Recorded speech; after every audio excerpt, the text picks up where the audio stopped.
Hello friends, welcome back to Analyzing Stock Market. So today I'll be talking about USD JPY pair and we'll do the Forex analysis for 29th June to 3rd July 2026. So let's go straight to a chart.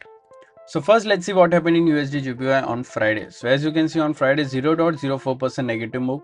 161.729 was the closing on Friday. So here now I'll be talking about what is going to happen in coming week.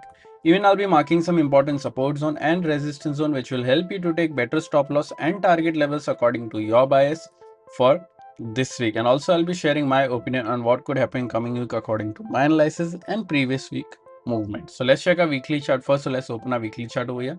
So in this weekly chart, we can see a good bullish candle with a medium body and a small lower wick and a medium upper wick. If I talk about the stochastic RSI is at around 8190 level, which is around overbought area, which is indicating as a negative move. But remember, as we always say, we should not only look for RSI or other indicators, we should also look for other factors which moves the pair like any news or important events and then make a decision according to that data. So now let's mark some important support zone and resistance zone on a one-day chart. So here this is a one-day chart currently. If you haven't subscribed to my channel, then do consider subscribing to my channel and click on the bell icon so that you don't miss any videos that I upload on my channel.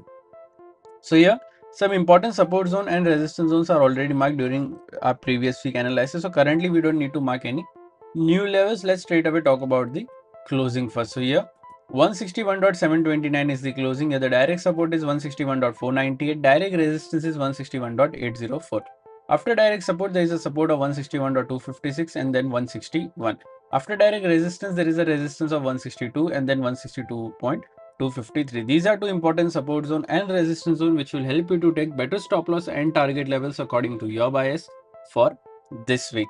So before I talk about my analysis, if you are from India and thinking that how you can trade Forex market from India, then I have already shared Propfirm links in the description where you can open your account from there and get funded. I have also shared discount coupon codes which will help you to take better discounts on any challenge that you buy from those platforms. So if you're interested, you can use the link given in the description, use those coupons so that you get better discounts. If you think these platforms has very strict rules, then you can also open your own live funded live account and you can fund your own Forex account. If you want to know more about it, you can directly contact me on my WhatsApp. Now I'll share you the details on how you can do that. I have already given link in the description of GTC FX where you can directly open your account as well. So if you're interested, you don't need any advice, then you can directly use those link in the given in the description. So now let's talk about my opinion in USD JPY. So according to previous week momentum, I'm expecting a negative move in this range, that is 161.256 to 161.498. I'm expecting a negative move in this range. But if you're going for any long trade, then only go for a long trade once 161.804 gets breached and a 4-hour or a one-day candle gets closed above this, then you can go for a long till this level.